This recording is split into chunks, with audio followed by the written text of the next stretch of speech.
இன்றைக்கி நம்ம ஒரு கப்பு மைதா மாவை பயன்படுத்தி ரொம்பவே அருமையான டேஸ்ட்டில் ஒரு சூப்பரான ஸ்வீட் எப்படி செய்கிறதுன்னு பார்க்க போகிறோம். இந்த ஸ்வீட் சாப்பிட்றதுக்கு வெளியே நல்லா கிறிஸ்பியாக இருக்கும். உள்ளே இந்த மாதிரி பால் க்ரீமோட சாப்பிட்றதுக்கு அவ்வளோ ஒரு அருமையான டேஸ்ட்டாக இருக்கும். இந்த ஸ்வீட் செய்கிறதுக்கு நீங்கள் பொரிச்சு எடுக்க அதிக எண்ணெய் பயன்படுத்த வேண்டாங்க. பணியாரக்கல்லிலே நீங்கள் இந்த மாதிரி செஞ்சு அழகாக எடுத்துடலாம். இந்த ஸ்வீட் சாப்பிட அவ்வளோ ஒரு அருமையான டேஸ்ட்டாக இருக்கும். ஹலோ ஃப்ரெண்ட்ஸ், வெல்கம் டு சமையல் லேட்.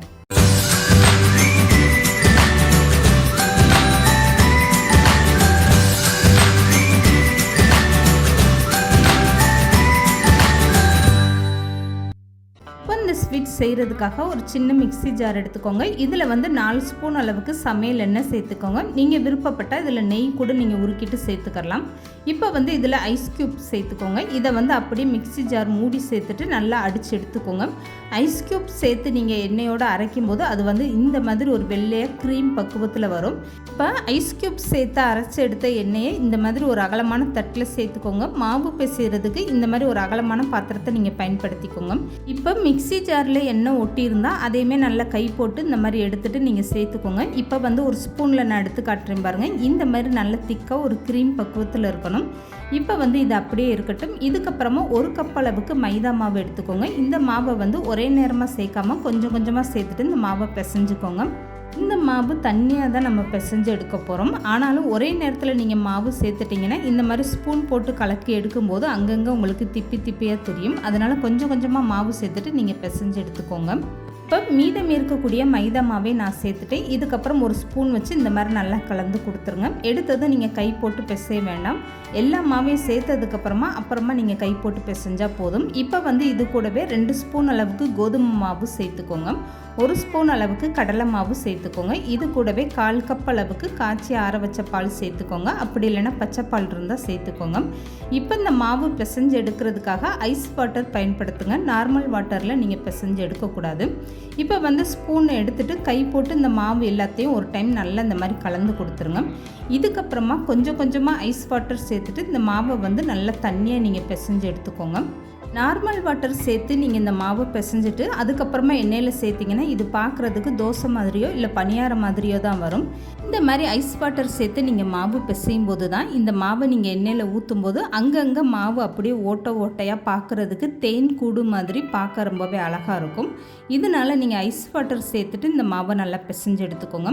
இப்போ பிசைஞ்சு எடுத்த மாவை ஒரு டைம் வடிகட்டி எடுத்துக்கோங்க. 1-2 கெட்டிகள் இருந்தால் அதை ஸ்பூனை வச்சு நல்லா அமுக்கி விட்டால் அந்த கெட்டிகளான மாவுமே நல்லா கரைஞ்சி வந்துடும். இப்போ இதுக்காக இந்த மாதிரி ஜல்லடை வச்சுட்டு இந்த ஜல்லடையில் நீங்கள் மாவை சேர்த்துக்கோங்க. தட்டில் கொஞ்சமாக மாவு ஒட்டியிருந்தால் அதுலேயுமே நீங்கள் ஐஸ் வாட்டர் சேர்த்துக்கோங்க. இதில் கொஞ்சம் கூட நீங்கள் நார்மல் வாட்டர் சேர்க்கவே கூடாது. முழுவதுமே ஐஸ் வாட்டரில் தான் நீங்கள் இந்த மாவை பிசைஞ்சு எடுக்கணும். இப்போ ஒரு ஸ்பூன் வச்சு இந்த மாவு கெட்டிகள் எதுவுமே இல்லாத அளவுக்கு இந்த மாதிரி நல்லா வலிச்சு விட்டுருங்க. இப்போ இந்த மாவை நான் எடுத்து காட்டுறேன் பாருங்கள். மாவு எந்த அளவுக்கு தண்ணியாக இருக்குன்னு ஸ்பூனில் எடுத்து பார்க்கும்போது அப்படியே தோசை மாவை விட தண்ணியாக இருக்குது பாருங்கள். இதில் இன்னும் கொஞ்சமே நீங்கள் ஐஸ் வாட்டர் சேர்த்துட்டு மாவை ஒரு டைம் நல்லா கலந்து கொடுத்துருங்க. மாவு எடுக்கும்போது பார்த்தீங்கன்னா உங்களுக்கு மாவு தனியாக தெரியவே கூடாது. பார்க்கையில் அப்படியே தண்ணி மாதிரி தான் இருக்கணும். அந்த அளவுக்கு நீங்கள் இந்த மாவை நல்லா தண்ணியாக கரைச்சி எடுத்துக்கோங்க. இந்த மேல் மாவை இந்த அளவுக்கு நல்லா தண்ணியாக கரைச்சி எடுத்துக்கோங்க. இப்போ இந்த மாவை அப்படியே ஒரு மூடி போட்டுட்டு ஃப்ரிட்ஜில் ஒரு 10 நிமிஷம் நல்லா கூல் பண்ணி எடுத்துக்கோங்க. இந்த மாவு எந்த அளவுக்கு நல்லா ஜில்லுன்னு இருக்கோ அப்போ தான் பணியாரக்கல்லில் ஊற்றும் போது அது பார்க்குறதுக்கு அப்படியே தேன் கூடு மாதிரி வரும். இப்போ இந்த மாவை நான் 10 நிமிஷம் ஃப்ரிட்ஜில் வச்சு எடுத்துகிட்டு வந்துட்டேன். இதுக்கப்புறமா ஐஸ் வாட்டர் இந்த மாதிரி ஒரு அகலமான தட்டில் நீங்கள் எடுத்துக்கோங்க. இதுக்கப்புறமா ஃப்ரிட்ஜில் இருந்து எடுத்துகிட்டு இந்த மாவை ஐஸ் வாட்டருக்குள்ளே இப்படி வச்சுருங்க. இந்த மாவு எப்போதுமே கூலிங்காக இருக்கிற மாதிரி நீங்கள் பார்த்துக்கோங்க. இப்போ இந்த தட்டில் நான் இன்னும் கொஞ்சமே ஐஸ் வாட்டர் சேர்த்துக்கிறேன். இப்போ இந்த மாவு நல்லா கூலிங்காகவே இருக்குது. இதுக்கப்புறமா இந்த மாவை எப்படி பணியாரக்கல்லில் ஊற்றி எடுக்கிறதுன்னு பார்க்கலாம். இப்போ ஒரு கரண்டி வச்சு நல்லா கலந்து கொடுத்துருங்க. மாவு எடுத்து பார்த்தீங்கன்னா பாருங்கள், கரண்டியில் கூட ஒட்டாத அளவுக்கு எந்த மாதிரி நல்லா தண்ணியாக இருக்குன்னு. இப்போ இந்த மாதிரி பணியாரக்கல் எடுத்துக்கோங்க. இதில் இந்த குழி முழுவதுமே எண்ணெய் சேர்த்துக்கோங்க. எண்ணெய் நல்லா சூடாக இருக்கணும். மாவு ஊற்றுனதுமே இந்த மாதிரி நல்லா பொரிஞ்சு வரணும். இந்த அளவுக்கு எண்ணெயை நல்லா சூடு பண்ணிவிட்டு ஒரு ஸ்பூனில் இந்த மாவு எடுத்துகிட்டு இந்த மாதிரி கொஞ்சம் கொஞ்சமாக ஊற்றுங்க. ஒரே நேரமாக நீங்கள் குழி முழுவதும் மாவு ஊற்றக்கூடாது. இந்த மாதிரி கொஞ்சம் கொஞ்சமாக நீங்கள் மாவு ஊற்றும் போது அது வந்து நல்லா லேசாக உங்களுக்கு நல்லா பொரிஞ்சு வர ஆரம்பிக்கும். இதுக்கப்புறம் திரும்பவுமே நீங்கள் அதே குழியில் கொஞ்சம் கொஞ்சமாக மாவு ஊற்ற ஆரம்பிங்க. இந்த மாதிரி ஒரு 3லேருந்து 4 டைம் ஒவ்வொரு குழியிலையுமே நீங்கள் மாவு சேர்த்துக்கோங்க. இதுக்கப்புறம் அதை வந்து நல்லா வேக விட்டுருங்க. நீங்கள் பிரட்டியெல்லாம் போட வேணாம், ஒரு சைடாகவே அப்படியே நல்லா பொரிஞ்சு உங்களுக்கு இந்த மாதிரி நல்லா சிவந்து வர ஆரம்பிக்கும். இதுக்கப்புறம் பணியாரக்கல்லில் இருக்கக்கூடிய எண்ணெயை வடிச்சிட்டு நல்லா வெளியே எடுத்து வச்சுக்கோங்க. ஒவ்வொன்றுமே இந்த மாதிரி நல்லா செவந்து வந்ததும் நீங்கள் எண்ணெயை வடிச்சிட்டு வெளியே எடுத்துருங்க. இந்த மாதிரி நீங்கள் பணியாரக்கல்லில் ஊற்றி எடுக்கும்போது உங்களுக்கு பார்க்குறதுக்கு எல்லாமே ஒரே சைஸாகவும் இருக்கும், அதிக எண்ணெயும் குடிக்காது. இப்போ வந்து மீதம் இருக்கக்கூடிய மாவு எல்லாமே இதே மாதிரி நீங்கள் பொரிச்சு எடுத்துக்கோங்க. இப்போ இந்த ஸ்வீட்டுக்கு சக்கரை பாகு ரெடி பண்ணணும். இதுக்காக ஒரு அகலமான பாத்திரத்தில் 1/2 கப் அளவுக்கு வெள்ளை சக்கரை சேர்த்துக்கோங்க, 1/4 கப் அளவுக்கு தண்ணி சேர்த்துக்கோங்க. இது கூடவே 2 ஏலக்காய் கிள்ளிட்டு சேர்த்துக்கோங்க. இதுக்கப்புறமா ஸ்டவ் ஆன் பண்ணிவிட்டு இந்த சர்க்கரையை நல்லா கரைச்சி விட்டுருங்க. சக்கரை பாகு வந்து உங்களுக்கு கம்பி பதம்லாம் வர வேண்டாம். குலோப்ஜாமுக்கு நம்ம பாகு எப்படி தயார் பண்ணுவோமோ அந்த மாதிரி லேசாக பிசு பிசுன்னு இருந்தால் போதும். இப்போ இந்த சர்க்கரையெல்லாம் நல்லா கரைஞ்சிட்டு ஒரு கொதி வர ஆரம்பிக்கட்டும். இதுக்கப்புறமா நான் சர்க்கரை பாகை எடுத்து கையில் காட்டுறேன் பாருங்கள், எந்த அளவுக்கு நல்லா பிசு பிசுன்னு இருக்குன்னு. இப்போ சர்க்கரை எல்லாமே நல்லா கரைஞ்சிருச்சு. இந்த மாதிரி ஸ்பூனில் கலந்து கொடுத்துருங்க. இதுக்கப்புறம் நீங்கள் கையில் எடுத்து தொட்டு பார்த்தீங்கன்னா குலோப்ஜாமுக்கு நம்ம எப்படி தயார் பண்ணுறோமோ அந்த மாதிரி பிசு பிசுன்னு இருந்தால் போதும். கம்பி பதம் வரவிடாமல் பார்த்துக்கோங்க. இப்போ இந்த சக்கரை பாகு ரொம்பவே கரெக்டாக இருக்குது. இதுக்கப்புறமா நீங்கள் ஸ்டவ்வை ஆஃப் பண்ணிவிட்டு இந்த சக்கரை பாகை வேறு ஒரு பாத்திரத்தில் மாற்றி எடுத்து வச்சுக்கோங்க. இந்த சக்கரை பாகு வந்து நல்லா ஆறட்டும். இப்போ வந்து அதே பாத்திரத்தில் 1/2 கப் அளவுக்கு தண்ணி சேர்த்துக்கோங்க. இதுக்கப்புறமா இது கூடவே நீங்கள் 1 கப் அளவுக்கு பால் பவுடர் சேர்த்துக்கோங்க. இந்த க்ரீம் செய்கிறதுக்காக நீங்கள் முழுவதுமே பால் பயன்படுத்தலாம். பால் பயன்படுத்தி நீங்கள் செய்யும்போது அதிக நேரம் கரண்டி போட்டு கிண்டிக்கிட்டே இருக்கிற மாதிரி இருக்கும். இந்த மாதிரி பால் பவுடர் நீங்கள் பயன்படுத்தும் போது ரொம்பவே ஈஸியாக செஞ்சு முடிச்சிடலாம். இப்போ ஃபஸ்ட்டு வந்து நான் 1 கப் அளவுக்கு பால் பவுடர் சேர்த்துட்டு இந்த மாதிரி தண்ணியில் நல்லா கரைச்சி விட்டுருக்கேன். இதுக்கப்புறமா இன்னும் கொஞ்சமே 1/2 கப் அளவுக்கு நான் பால் பவுடர் இதோட சேர்த்துருக்கேன்.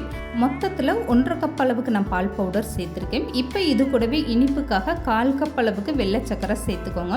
இந்த சர்க்கரையோட அளவு பார்த்தீங்கன்னா ஸ்பூனில் 4 ஸ்பூன் அளவுக்கு நீங்கள் சேர்த்திங்கன்னா போதும். இப்போ வந்து இது நல்லா கெட்டி ஆகிற வரைக்கும் கரண்டி வச்சு இந்த மாதிரி கலந்து கொடுத்துருங்க. பால் பவுடர்ன்றனால உங்களுக்கு ரொம்பவே சீக்கிரமாகவே கெட்டியாகி வந்துடும். இந்த அளவுக்கு நல்லா கெட்டியானதுமே நீங்கள் ஸ்டவ் ஆஃப் பண்ணிவிட்டு இதை நல்லா ஆற வச்சுருங்க. ஆறினதுக்கப்புறமே இந்த க்ரீம் வந்து உங்களுக்கு இன்னும் கொஞ்சமே நல்லா கெட்டியாகி வந்துடும். இப்போ வந்து இந்த க்ரீம் ரொம்பவே சூப்பராக நல்லா ஆறி கெட்டியாக்கி வந்துருச்சு. இப்போ வந்து இந்த ஸ்வீட்டுக்கான எல்லாமே நம்ம தயார் பண்ணி எடுத்தாச்சு. இதுக்கப்புறமா இந்த ஸ்வீட் வந்து இந்த மாதிரி நல்லா தட்டில் எடுத்து வச்சுக்கோங்க. இப்போ வந்து நம்ம ஆற வச்சுருக்க இந்த சக்கரை பாகை ஒரு ஸ்பூனில் எடுத்துகிட்டு இந்த ஸ்வீட் மேலே இப்படி சேர்த்துக்கோங்க. அவ்வளோ சக்கரை பாகுமே நீங்கள் சேர்க்க வேண்டாம். இந்த மாதிரி ஸ்பூனில் எடுத்துகிட்டு இப்படி மேலே நீங்கள் ஊற்றுனீங்கன்னா போதும். அதிக அளவில் நீங்கள் சக்கரை பாகு சேர்த்துட்டிங்கன்னா இந்த ஸ்வீட் வந்து உங்களுக்கு ரொம்ப சாஃப்டாக ஊறி வந்துடும். இப்போ வந்து 4-5 ஸ்பூன் அளவுக்கு இந்த சக்கரை பாகு வந்து இந்த மாதிரி நல்லா ஊற்றியாச்சு. இது வந்து அப்படியே இருக்கட்டும். இதுக்கப்புறமா வந்து இந்த பால் க்ரீம் எடுத்துக்கோங்க. இதை வந்து இந்த ஸ்வீட்டில் இந்த மாதிரி 1 ஸ்பூன் அளவில் நீங்கள் நடுவில் இப்படி வச்சுருங்க. இதுக்கு மேலே நீங்கள் பொடிசாக கட் பண்ண பாதாம் இல்லை முந்திரி இல்லை பிஸ்தா இந்த மாதிரி எதுனாலும் பொடிசாக நீங்கள் கட் பண்ணி தூவிட்டு கொடுத்துருங்க. அவ்வளோதாங்க. பார்க்குறதுக்கே எவ்வளோ ஒரு சூப்பராக இருக்குது பாருங்கள். இந்த ஸ்வீட்டு சாப்பிட்றதுக்கு வெளியில் நல்லா கிறிஸ்பியாகவும் உள்ளே வந்து இந்த பால் க்ரீமோட சாப்பிட்றதுக்கு அவ்வளோ ஒரு அருமையான டேஸ்ட்டாக இருக்கும். இது செய்கிறதுமே நீங்கள் ரொம்ப ஈஸியாக செஞ்சு முடிச்சிடலாம்.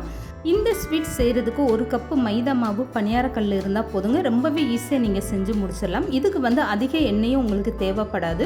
இந்த மாதிரி ஒவ்வொரு ஸ்வீட்டுமே நீங்கள் இந்த மாதிரி க்ரீமோடு எடுத்து கொடுக்கும்போது அது சாப்பிட்றதுக்கு குழந்தைகள்லாம் அவ்வளோ ஒரு ஆசையாக விரும்பி சாப்பிடுவாங்க. இந்த மாதிரி ஒரு ஸ்வீட்டை கண்டிப்பாக நீங்களும் ட்ரை பண்ணி பாருங்கள். இந்த வீடியோ பிடிச்சிருந்தால் லைக் பண்ணுங்கள், ஷேர் பண்ணுங்கள். மறக்காமல் சமையல் டிலைட் சேனலை சப்ஸ்கிரைப் பண்ணுங்கள்.